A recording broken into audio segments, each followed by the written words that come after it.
안녕하십니까. 이게 비대면 영상 강의는 다 끝났습니다만은 2월 7일자로 해서 부활어학 한 가지 더 영상을 올려드립니다.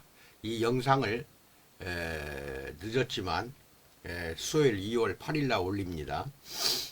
올려드리는 것은 두 가지 목적이 있습니다. 하나는 피부가 마음까지 어루만지는 소통기관이라는 것을 잘 배우시고 3월 7일 첫째 주 화요일날 오시면은 피부에 대한 전문적인 교육을 할 때 이 내용이 그때는 설명할 시간이 없어요. 그래서 미리 3월 7일날 대면 교육할 때 피부 교육을 들어가기 전에 이거부터 먼저 여러분이 잘 알고 깨달아야겠다 하는 것과, 또 하나는 박사과정에 있는 사람들 논문을 작성할 때 이 내용 중에서 어느 부분을 인용해서 사용을 합니다. 그래서 중요한 내용이기 때문에 처음부터 끝까지 잘 들으시고, 폴 브랜드라는 인도에서 오랜 기간 동안 우리가 저기 보면 성경에도 문둥병 그렇게 나오죠. 문둥병 나병 환자입니다. 나병 환자를 위해서 영국 런던에서 의학을 공부한 폴 브랜드라는 의사가 인도에서 평생을 나병 환자를 치료하고 돌보고 그런 과정에서 겪은 이야기까지 같이 여러분에게 전달하겠습니다. 잘 들어보시기 바랍니다. 피부는 우리 마음까지 어루만져 줍니다. 아주 매력적인 소통기관이라고 할 수가 있습니다. 피부가 얼마나 중요한지를 이제는 잘 깨달아 아셔야 됩니다. 런던에서 이분 폴 브랜드 이야기입니다. 인턴으로 활동할 때 나는 그인 윌리엄스 박사에게 사사하는 큰 특권을 누렸다. 윌리엄스 박사에게 배웠다는 거죠. 그는 인수를 강조하던 외과 의사였다. 난방이 열악한 병원 복도를 지나갈 때마다 그는 나폴레옹처럼 오른팔을 위도 속에 넣고 다녔는데 환자들은 몰랐지만 그 안에 보온병을 숨기고 있었다 고 말합니다. 윌리엄스 박사가 우리 인턴들에게 의뢰 경고하던 말이 있습니다. 뱃속 상태를 환자 말만 듣고 판단해서는 안 되고 내장한테 직접 들어야 한다. 이게 손을 따뜻한 손이 돼가지고 환자의 복부, 배를 만져보면은 질병을 알 수가 있다는, 즉 진단을 그렇게 한다는 것입니다. 이것은 상당히 중요합니다. 여러분도 할 수가 있어요. 따뜻한 손으로 배를 만져보면 무슨 질병이 있는지를 알게 됩니다. 보온병 덕분에 그의 손은 장기들이 하려는 말을 더 잘 들을 수가 있었습니다. 그는 우리에게 환자의 병상 앞에 무릎을 꿇고 시트 안에 복부 위로 따뜻한 손을 살살 넣으라고 가르쳤습니다. 그러면서 이렇게 설명했습니다. 서서 하면 수직으로 손가락 끝밖에 닿지 않지만 무릎을 꿇으면 손 전체, 손바닥까지 복부에 평평하게 닿는다. 처음부터 바로 문지르지 말고 한참 복부에 대고 있어야 한다. 즉 따뜻한 손바닥을 대고 있어야 한다. 이렇게 말합니다. 환자 배에 손을 대면 을의 복근이 방어 반사로 갑자기 수축하는데, 이때 촉진하는 손이 차가우면 복근의 긴장이 좀채로 풀리지 않습니다. 반대로 따뜻한 손으로 달래며 근육이 저절로 이완됩니다. 우리는 복부를 살살 어루만져 촉각의 신뢰를 얻어냅니다. 일단 근육이 풀리면 단순한 호흡 활동에 따른 장기의 움직임이 느껴진다는 것입니다. 윌리엄스 박사의 말이 옳았습니다. 숙련된 손으로 복부를 촉진하면 염증과 복부 속에 있는 종양의 모양을 감지할 수 있으며 더 복잡한 절차들은 이를 확증해 줄 뿐입니다. 촉각은 내게도 가장 소중한, 그래서 진단 도구가 된다라고 말합니다. 나중에 인도에서 나는 피다가 이제 막으로 여성의 몸을 가리는 풍습을 피다라고 합니다. 피다를 엄수하는 힌두교나 무슬림 집안의 여성 환자를 진찰해야 할 때가 여러 번 있었다. 커튼 사이로 내민 팔에 맥을 짚는 것 외에는 환자의 어떤 신체 부위도 보거나 만질 수가 없었습니다. 환자의 팔목에 나의 네 손가락만 얹어서 진단을 내려야 했습니다. 그러다 보니 손끝으로 장기의 소리를 직접 들을 수 없어서 어려움이 많았다라고 고백하고 있습니다. 지금부터는 피부의 뛰어난 적응력에 대해서 알아보겠습니다. 피부 민감도는 부위마다 다릅니다. 과학자들이 밝혀낸 신경 분포도는 구글사에서 제작한 세계 지도만큼이나 정밀합니다. 생리학자 막시멜리안 폼프레이는 촉각 역치를 측정했는데 촉각 역치란 사람의 피부에 어떤 물체가 닿았음을 감지하는 데 필요한 최소한의 중량을 가리킵니다. 날마다 혹사당하여 두꺼워진 발바닥은 250mg의 무게가 가해지기 전에는 감각을 못 느낍니다. 팔뚝의 등 쪽과 손등은 각각 33mg과 12mg의 압력에 반응하며 정말 민감한 부위는 손가락 끝인데 이것은 3mg이고 혀끝도 아주 민감해요. 이거는 2mg만 닿아도 촉감을 느낀다는 것입니다. 똑똑한 모기라면은 모기 있죠? 날아다니는 핏 빨아먹는 모기는 민감한 손보다는 팔뚝에 앉아야 들키지 않습니다. 부드러운 입술에 몰래 앉으려 한다면 무조건 무모한 곤충일 수밖에 없습니다. 죽는다는 거죠. 모기도. 민감도는 해당 신체 부위의 기능과 잘 맞아 떨어집니다. 손가락 끝과 혀와 입술은 최고의 민감성을 요하는 활동에 쓰이는 부위가 됩니다. 그러나 모든 촉점, 즉 피부 감각점 가운데 압력이 주는 촉각을 느끼는 감각점을 촉점이라고 하는데, 촉점도 눈의 각막에 비하면 차라리 굼떠 보입니다. 각막은 투명하고 혈관이 없어 극도로 취약하며 0.2mg의 압력만 가해져도 격하게 반응을 합니다. 더욱이 촉각은 정황에 따라 계속 변합니다. 촉각이 계속 변해요. 연구자가 내 팔뚝에 100mg의 무게를 가한다고 합시다. 눈 가리개를 쓴 상태에서도 나는 살갗에 무언가 닿았음을 느끼게 됩니다. 그런데 이 감각은 4초만 지나면은 사라지게 됩니다. 이제 내 뇌는 팔뚝의 신경 말단에서 오는 메시지를 무시합니다. 명확한 위험이 없으니까 쓸모없는 정보로 여러 회로를 둔화시킬 필요가 없다고 뇌가 판단하는 것입니다. 그래서 이제 무게가 느껴지지 않습니다. 그러다 무게를 거두면 그때는 뇌가 변화에 주목합니다. 감각을 조절해주는 이 볼륨 스위치가 없다면 나는 털옷이나 기타 거친 직물로 만든 옷을 입을 수가 없습니다. 그 껄끄러운 존재를 내 몸이 끊임없이 환기시키기 때문에 도무지 다른 일에 집중할 수가 없습니다. 피부의 놀라운 적응력을 나는 온수 욕조에 들어갈 때마다 경험합니다. 우선 물을 간신히 견딜 만한 정도로 뜨겁게 틀어놓고 서서히 몸을 욕조에 담급니다. 처음에는 마치 쐐기풀 더미 속으로 기어드는 느낌입니다. 그러나 10초 내로 피부가 적응해서 조금 전과 똑같은 물이 편안하고 아늑하게 느껴집니다. 물의 온도를 계속 높여도 최고 46.1도까지는 몸이 적응합니다. 그보다 뜨거워지면 더는 적응하지 못하고 계속 고통을 느낍니다. 물질이 접촉면의 모양대로 변형되는 속성을 생명공학자들은 수능성이라는 말로 표현하는데, 즉 피부가 수능하는 거예요. 피부가 이 성질을 놀랍도록 잘 보여줍니다.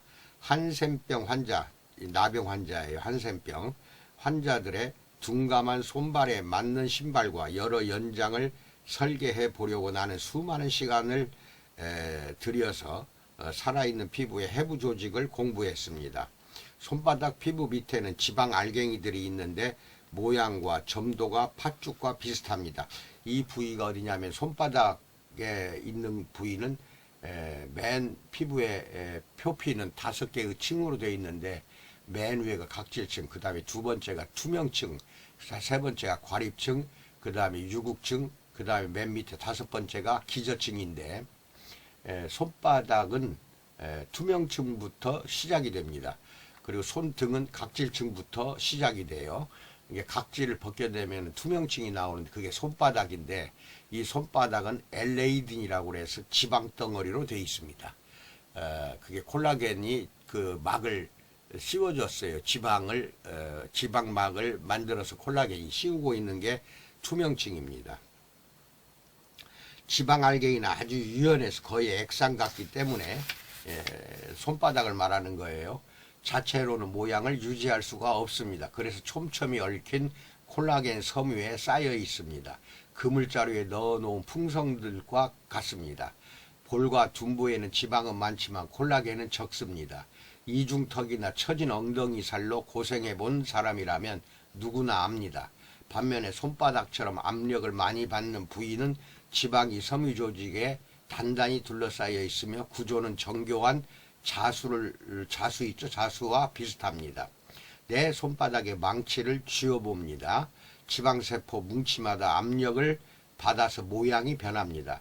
주위에 굳은 콜라겐 섬유 덕분에 완전히 밀려나지는 않고 망치를 잡고 있는 그 뭉치라고 하죠. 뭉치를 잡고 있는 그 부위가 모양이 이제 변하게 됩니다. 그래서 자리를 잡아요.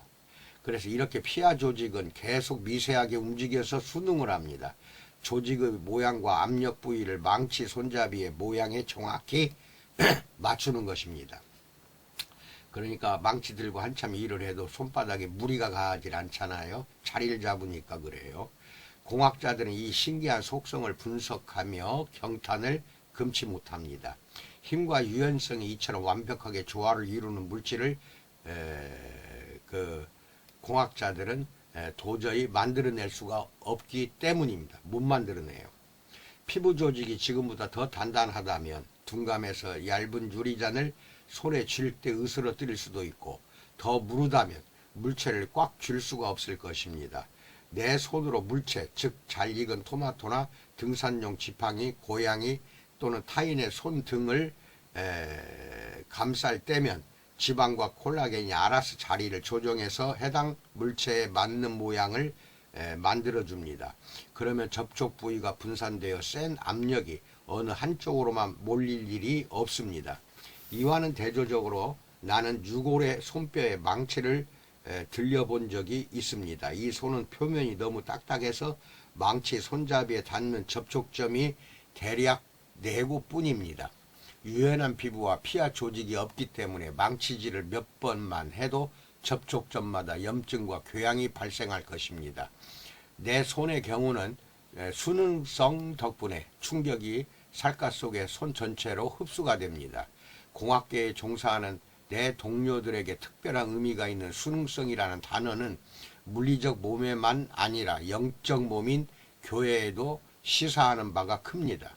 내 뼈를 덮고 있는 피부 조직은 손에 쥔 물체가 무엇이든 그 물체의 모양에 순응합니다. 그 모양이 들쭉날쭉하든 매끈하든 가리지 않습니다. 물체대로 내 손의 형체에 맞추라고 요구하는 것이 아니라 내 손이 적응해서 압력을 분산시킵니다. 이 순응성의 개념 속에서 그리스도인의 삶의 이치를 엿볼 수 있습니다. 내 형체가 움직여 외부의 다른 형체를 접촉할 때 내 영적 피부는 어떻게 반응하는가요? 이제 육체적인 몸의 피부가 아닌 영적 피부를 상상해 보시기 바랍니다. 영도 피부가 있다고 한번 추상을 하는 거죠. 누구 쪽의 성품이 순응하는가요? 손으로 물건을 줄 때처럼 나는 네모난 대상에게는 네모가 되고 둥그런 대상에게는 둥그레집니까? 안타깝게도 때로 그리스도인들은 분열을 일삼고 배타적이로 유명합니다. 물론 우리는 신앙과 가치관이 우리와는 다른 사람들 속에서 살고 있습니다. 그러나 예수님이 우리에게 확실한 모본이 되십니다.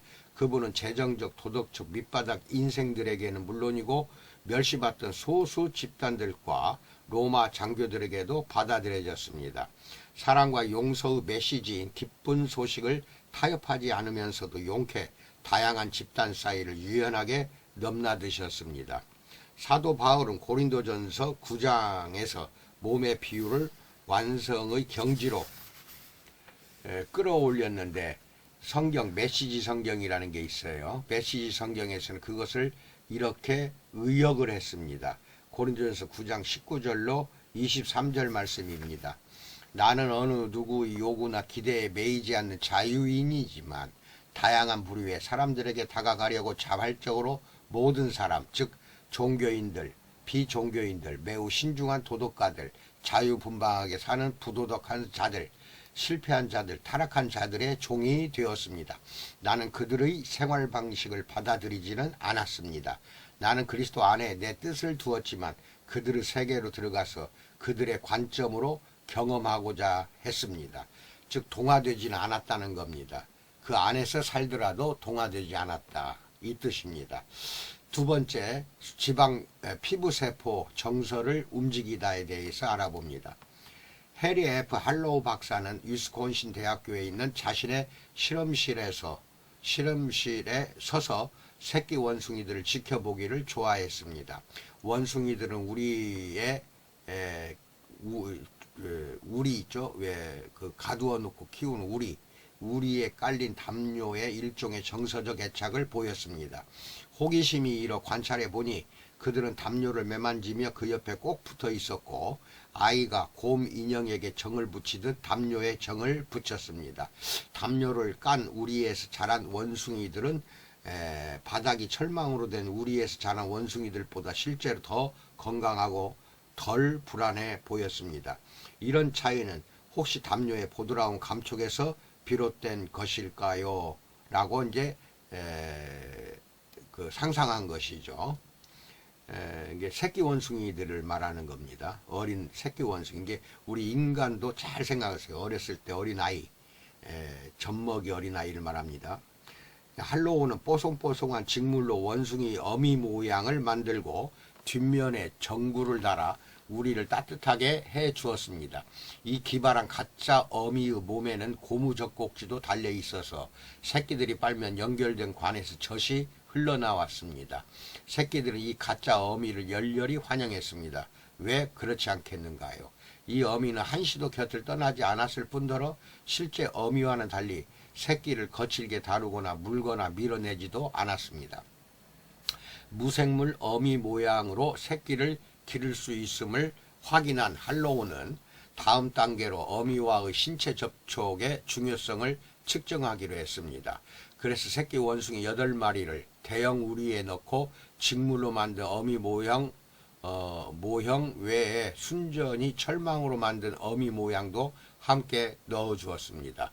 적 공급을 받은 조교들이 새끼를 4마리씩 두 집단으로 나누어 각각 직물 어미와 철망 어미의 젖을 빨도록 훈련시켰습니다. 새끼마다 정해진 어미에게서만 젖을 공급받을 수 있게 한 것입니다. 명백한 동향이 아주 빠르게 나타났습니다. 잠자는 시간을 제외하고는 8마리 모두 직물로 만든 어미 모형 곁에 우르르 모여 어미를 끌어안고 매만지고 올라탔습니다. 철망으로 된 어미 모형에게 배정된 원숭이들도 젖을 먹을 때만 그쪽으로 갔다가 아늑한 보호를 찾아 얼른 직물 어미 모형에게로 돌아왔습니다. 무서울 때면 8마리 모두 직물 어미 모형에게 달라붙어 위안을 구하곤 했습니다. 심리학 개론 교과서들에 실린 유명한 사진에 보면 할로우 새끼 원숭이 한 마리가 뒷다리로는 직물 어미 모양에 매달린 채로 힘껏 몸을 뻗어 철망 어미 모형의 젖을 빨고 있는 것도 나옵니다. 할로우는 포유류의 새끼는 접촉 위안이 필요하면 무엇이든 실제 어미의 가장 가깝게 느껴지는 것을 찾아간다고 결론을 내렸습니다. 이렇게 이야기합니다. 예상대로 접촉 위안은 애정 내지 사랑의 중요한 기본 변수로 나타났다.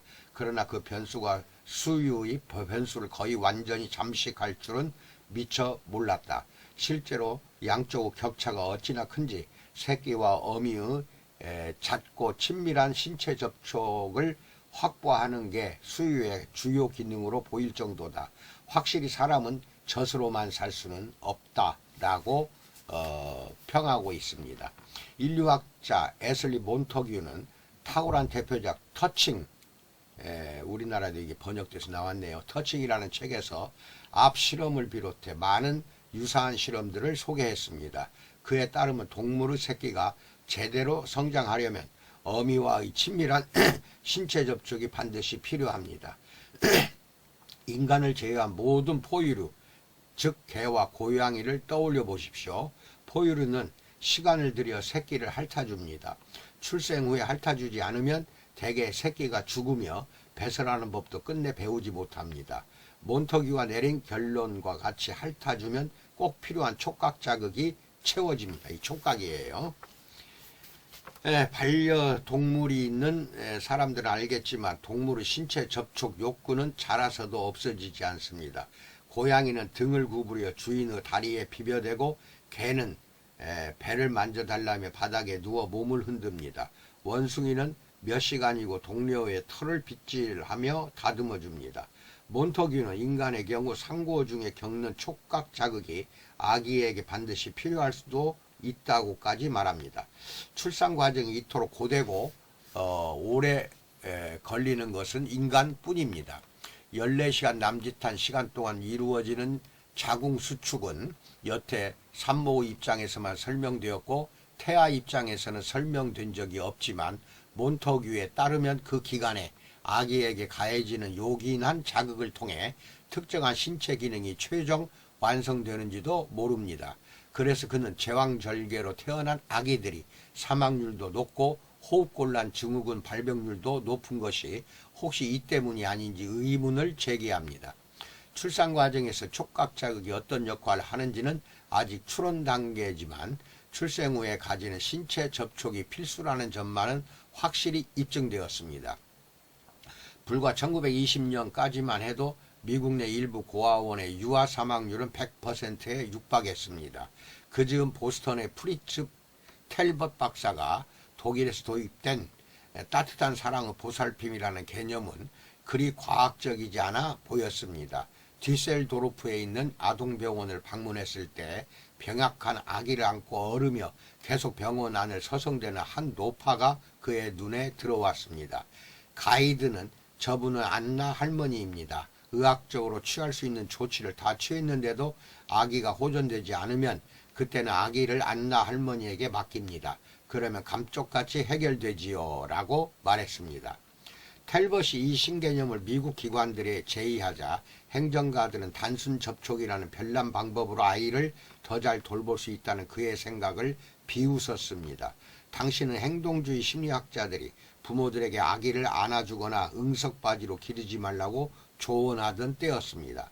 아이를 부모에게서 분리시켜 타가소에서 과학적 방법으로 기를 수 있다는 것이었습니다. 그러나 속속 사실이 드러나면서 그들도 곧 생각이 바뀌었습니다. 뉴욕 벨뷰 병원에서 모든 아기를 뉘어놓지만 말고 하루에 몇 번씩 엄마처럼 안아주어야 한다는 정책을 시행한 뒤로 그곳의 유아 사망률이 35%에서 10% 미만으로 떨어졌습니다.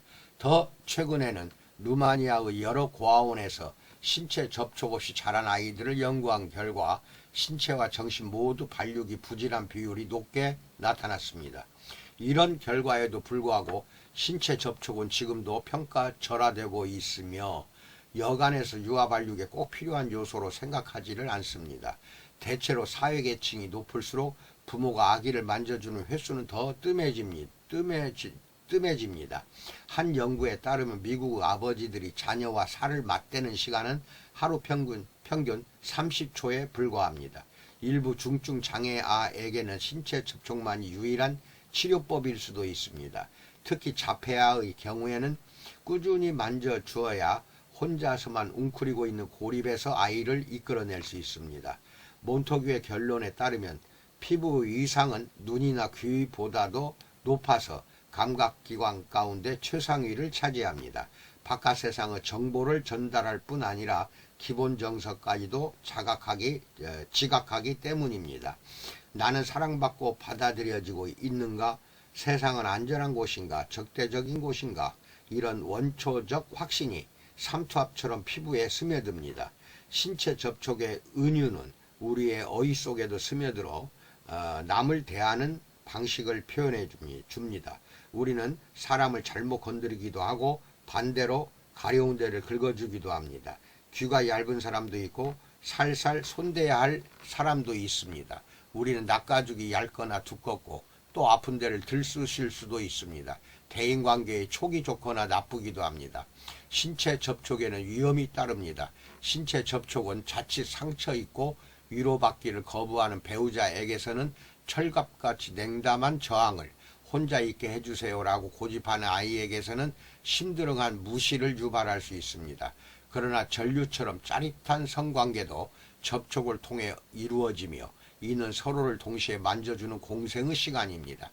입맞춤과 따귀를 때리는 행위는 둘 다 접촉이자 소통의 수단입니다. 감정의 깊은 저수지를 흔히 은유적으로 인간의 마음이라고 부르거니와 감정의 깊은 저수지가 인간의 마음입니다.